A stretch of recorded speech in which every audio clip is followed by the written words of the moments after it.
천사를 판단할 것을 너희가 알지 못하느냐. 그러하거든 하물며 세상 일이야. 아멘.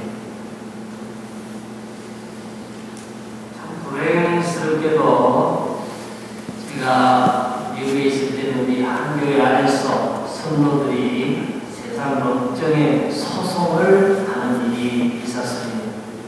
물론 소송 당사자 중에 한 사람은 승소를 했고 한 사람은 패소를 했습니다. 이 일로 인해서 같은 교회 안의 성도 간에 원수지간이 되고 결국 한 사람은 교회를 떠나게 되는 그런 참 불행한 일이 있습니다. 이러한 일들이 고린도 교회에도 있었던 것 같습니다. 그래서 성도간에 소송한 것이 교회를 세운 사도 바울의 귀에도 들어갔습니다. 사도 바울은 이 얘기를 듣고 참 안타까워하면서 성도들을 나무라 이런 일이 있어서 안 된다고 하는 얘기들을 편지를 통해 썼습니다. 그것이 바로 오늘 아침에 우리 모두가 읽은 본문의 내용이 되겠습니다. 그래서 이런 일들은 교회적이 안 되고 우리가 세상을 판단해야지 어떻게 세상 사람들이 우리를 교회를 판단하도록 그렇게 맡겨둘 수 있는가 하면서 심지어 이런 얘기까지 합니다. 우리가 천사를 판단할 것을 너희가 알지 못하느냐. 그래서 아마도 천사 중에 잘못된 자들 마귀나 추종하는 세력들에 대해서 성도들이 배심원처럼 판단할 수 있는 그런 능력을 가지고 판단을 할 수도 있다 하는 그 내색을 비추고 있습니다. 어쨌든 교회 안에 일어나는 문제는 교회에서 해결해야지 이걸 세상 법정으로 가져가서는 안 된다 하는 것이 사도 바울의 귀한 교훈입니다. 그에 관해서도 이렇게 얘기합니다. 너희가 피차 고발함으로 한번 읽어보실래요? 나머지 시작. 너희 가운데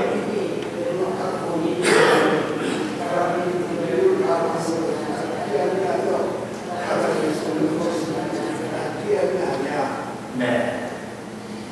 조금 억울한 것, 조금 손해보는 것 있을지라도 그냥 당하는 게 낫지. 그걸 가지고 세상 법정에 가서 소송을 하면은 소송한 그 자체로 교회가 손해를 본다 하는 얘기를 하고 있습니다. 얼마 전에 한기총 회장이 적법하게 회장이 되느냐, 상대 측에서는 부정선거로 되기 때문에 회장의 자격이 없다. 그래서 회장직 가처분 소송이 세상 법정에 나갔습니다. 그래서 결국 또 세상 법정에서는 자격이 있다. 최근에 마지막 판결은 또 그렇게 나왔습니다. 이래가지고 엎치락 뒤치락 한국 기독교 총연합회 한기총이 세상 사람들의 신문에까지 언론에까지 오르내리곤 했습니다. 예를 들면 사도 바울이 염려하는 게 그런 겁니다.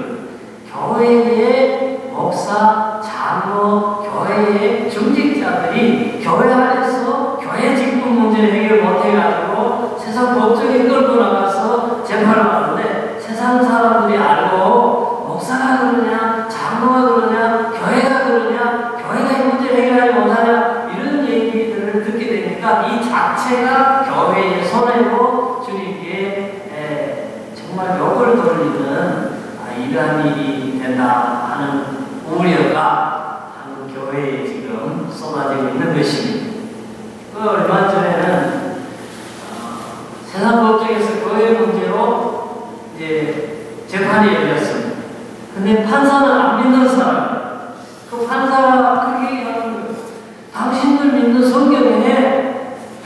도발하지 마라 그랬고 세상 법정에 나가지 마라 그랬는데 당신들 말이야 우리 목사 장로가 돼가지고 세상 법정에 나왔다는 이게 말이 됩니까? 이러면서 또 당신들이 목사입니까? 장로니까 판사가 그렇게 얘기를 하면 판결을 때리기 전에 먼저 그렇게 얘기를 하면 얼마나 부끄러운 얘기.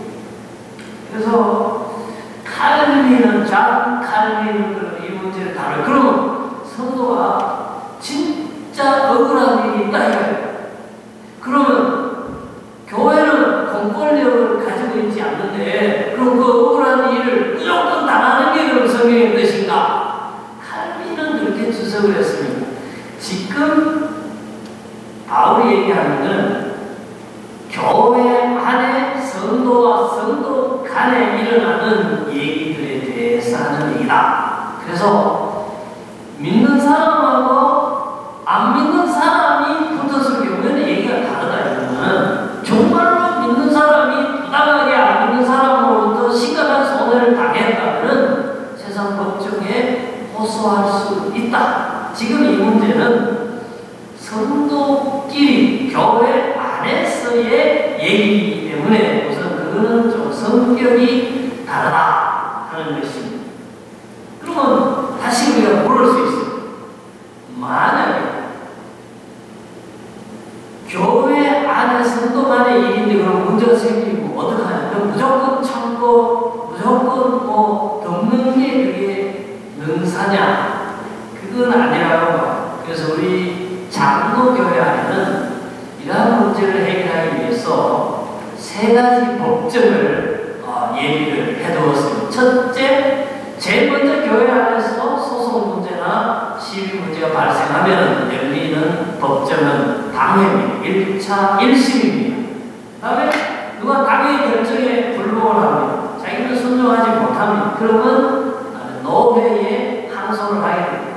그러면 노회는 당회를 거쳐서 올라온 서류에 대해서 세상으로 말하면 고등법원적인 2심이 됩니다. 그래서 2심에도 만족을 못합니다. 그러면 다시 총회로 대회로 3심으로 올라갑니다. 그래서 거기서 동일한 사건에 대해서 세 번의 심리가 열릴 수 있고 바로 이런 장로교회의 당회, 노회, 총회로 가는 3심제를 받아들여서 지금 세상 법정에서도 지방법원, 고등법원, 대법원 제도가 생기게 된 것입니다.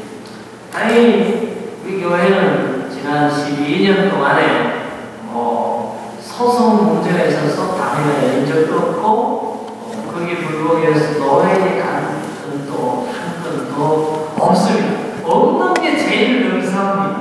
우리가 웬만하면은 우리가 대화, 서로 양보하고 주님의 사랑으로 하나님의 말씀과 믿음의 법으로 해결하는 게 최고의 법입니다. 지금까지도 우리는 잘 지켰으니까 앞으로도 그 문제는 고린도전서 6장에 나오는 대로 가져갔으면 좋겠다는 것입니다. 그 다음에 하나는 좀 도덕적이고 신앙적인 문제를 다루고 있습니다. 불의한 자가 하나님의 나라를 유업으로 받지 못할 줄을 알지 못하느냐. 미혹을 받지 마라. 그러면서 여러분 그 뒤에 이제 계속 한번 읽어보실래요? 음행부터 시작.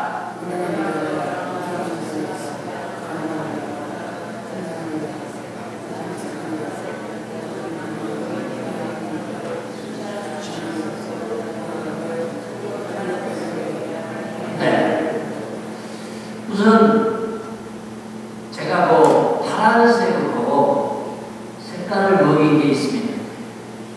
이런 사람들은 하나님 나라를 유업으로 받지 못한다고 했어요. 그러니까 거꾸로 말하면 하나님 나라에는 저런 사람은 못 들어간다는 거예요.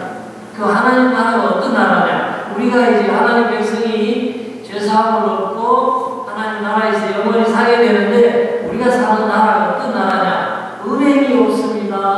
그게 우상 숭배 없습니다. 간음 없습니다. 탐색 없습니다.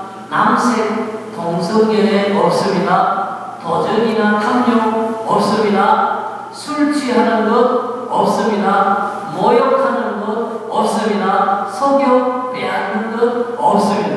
여러분, 저것만 없어도요, 세상이 얼마나 살기가 좋겠습니까? 여러분, 얼마 전에 여기도 있었고 한국에서도 공통적으로 있은 일이 있어요. 뭐냐면 어떤 사람이 콘도미니엄에다가 아파트에다가 자기가 사골세로 계약을 했어요. 임대 계약을 한 거예요. 그래놓고는 자기가 광고를 했어요.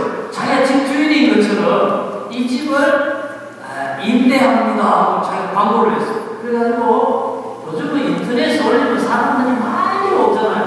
그래서 집 보여주고 싸게 자기가 급한 일이 있어 어디 가는 것처럼 그 아파트 콘도 한 채를 가지고 18명인데 재임대를 한 거예요. 그래가지고 강남에서는 그게 18억 원인가 되는 돈을 먹고 돌아갔고요. 그래가지고 이제 돈 준 사람은 이사하려고 또 와보니까 주인이 그 사람이 아니야. 진짜 주인이 따로 있는. 그러니까 이제 등기 같은 다 일가지고 영업을 해야 되는데 젊은 사람들이 싸니까 그렇게 설마 그렇게 하겠나 이러고는 계약을 했는데 알고 보니까 사기였어요. 그렇게 해서 여기도 놀수용에도 그런 일이 있어서 보니까 한국일보 게시판에도 이런 일이 있으니까 사기꾼 조심하세요 하고 글을 올리는 걸 제가 봤고 한국에는 그게 뉴스가 돼가지고 그렇게 아나운서가 뉴스하는 걸 제가 봤어요. 그게 바로 도적이고 탐욕 부르는 거고 속여 빼앗는 자들 아닙니까? 그래서 하나님 나라에는 그런 자들, 나쁜 사람들, 나에게 피해를 주는 사람들 그런 사람 어떨란다. 뿐만 아니라 하나님 나라는 그런 사람이 없기 때문에 그런 일에 대해서는 마음 편히 놓고 살 수 있는 것이다 하는 것을 얘기하고 있어요.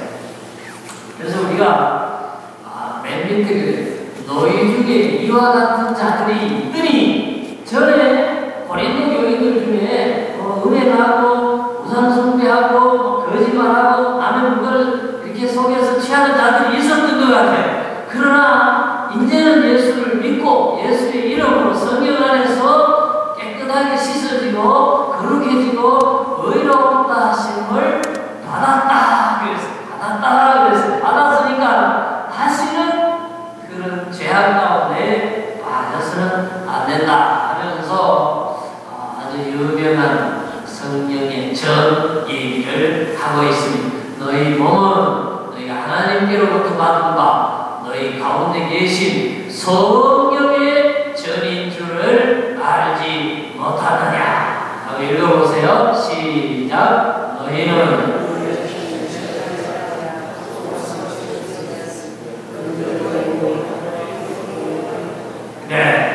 그래서 왜 우리 몸이 성전이 될 수 있느냐? 하나님의 성령이 각 사람에게 함께 하시니 하나님의 성령이 거하시니 그렇기 때문에 하나님이 계신 곳이 성전이다. 따라서 성도, 하나님을 모신 성도의 육체가 바로 성전이라는 거예요. 그렇기 때문에 이 성전의 개념, 우리 성도의 육체는 성전이라고 하는 이 개념을 가지고 바울이 얘기합니다. 따라서 하나님이 계신 이 성전을 이게 술 취하면 안 된다. 이 성전에 술을 부으면 안 된다 하는 게 고린도서 6장의 교훈이고요. 그 다음에 이 성전을 창녀와 접촉을 해서 더럽히면 안 된다. 왜? 하나님이 계시는 성전이기 때문에 더럽히면 안 된다. 그래서 우리는 이 몸을 가지고 하나님께 영광을 돌려야 된다. 그래서 로마서에서는 좀 다른 표현을 합니다. 우리가 이 몸이 하나의 그 병기, 도구다. 그래서 의로운 도구로, 의를 쓰여지는 도구로 이 몸을 사용해야 된다. 이렇게 우회적으로 표현을 하고 있습니다. 그래서 우리는 이 몸을 지금 예배드리는 처소에 갖다 놨어요. 우리 몸을. 마찬가지로 우리 몸을 가지고 선한 봉사하는데 이 몸이 도구로 쓰여지도록 하고, 이 몸이 기도하는 도구로 쓰여지고, 이 몸이 복음을 증거하는 도구로 쓰여지고, 이 몸이 예수님의 사랑을 가족과 교우들과 세상에 따뜻하게 이렇게 실천하는데 우리 몸이 쓰여질 때 바로 예수 그리스도의 핏값으로 상받은 의롭게 된 이 몸이 주의 영광을 위해서 사라지는 줄 믿습니다. 저 여러분, 구원받은 이 몸, 하나님의 신이 성전된 이 몸, 주의 영광을 위해서